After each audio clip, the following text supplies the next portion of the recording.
côn tia tinh rồi bỏ tam chật cọt chẳng tao pa mạ cất đây một đấy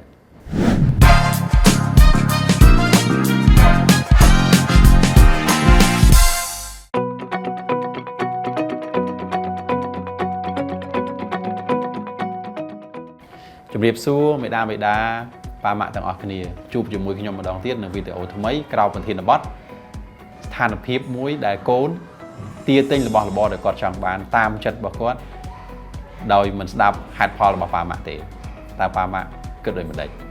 than phiếp nhưng chưa ta pa mạ chỉ ra chụp tè và cứ vì sao chính cái là hỗ trợ pa mạ mùi chùm luôn chụp tè than phiếp này hay trong mình chia than phiếp mình nom côn tới xa tinh tầm nền tới tiền và cứ từ được luôn ấy tục côn được tè tại đó đầm mấy mình chia than phiếp mũi đấy lùng bạn luôn cả bỏ sai được còn côn class tự dung là niêu nơi nâng cà rô đời xa quạt trong bàn bỏ muối để chứ mình ai tình ở quạt bàn và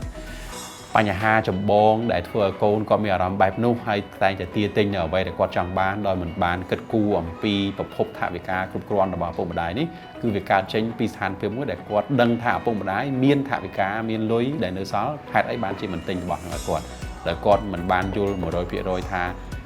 thả về cá để miên nó sau tem của man bảo phạm á cái trời cá tục pra nơi không cô đại xe đôi khi hay đầm bay đo saiปัญหา នេះ ខ្ញុំ សូម ជូន ជា កំណត់ មួយ ចំនួន ជូន ទៅ ប៉ាម៉ាក់ ទាំង អស់ គ្នា យក ទៅ ពិចារណា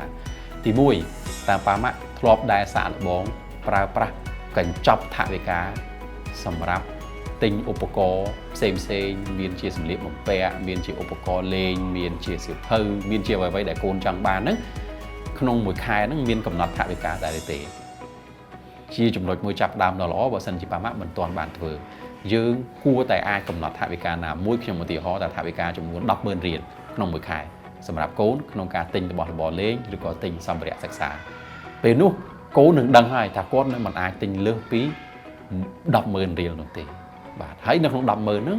យើងចូលរួមជាមួយគ្នាក្នុងការពិចារណានិងជ្រើសរើសយកទំនិញដែលគាត់ចង់បានយើងនាំកូនទៅបណ្ណាគារកូនដឹងថាខែហ្នឹងកូនមានថវិកាតែ 10,000 ទេអញ្ចឹងឥឡូវនេះដើមខែយើងនាំកូនទៅទិញគាត់គួរតែទិញពាក់កណ្ដាលហ្នឹងបានហើយចាំពាក់កណ្ដាលទៀត 5,000 ទៀតចាំទិញនៅសប្ដាហ៍ទី 2 ឬសប្ដាហ៍ទី 3 នៃខែក៏បានដែរហើយពេលនោះកូននឹងត្រូវ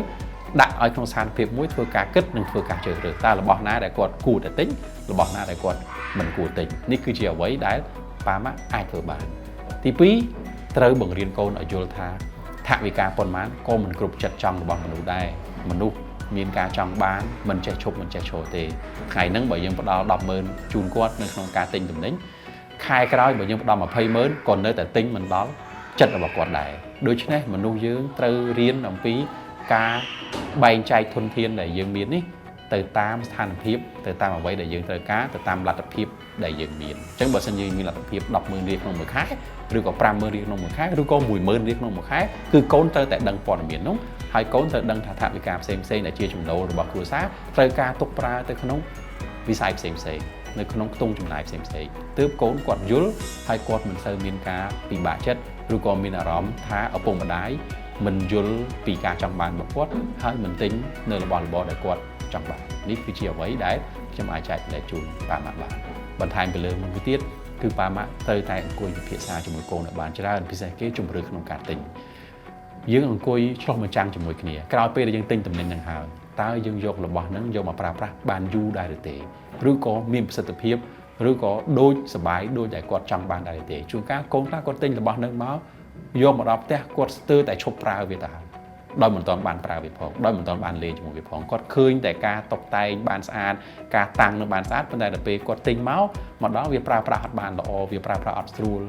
វាមិនមានភាពសប្បាយរីករាយដូចដែលគាត់គិតទុកអញ្ចឹងពេលនោះជាឱកាសនៃការបង្រៀនកូនមិនគួរស្ដីបន្ទោសកូនទេ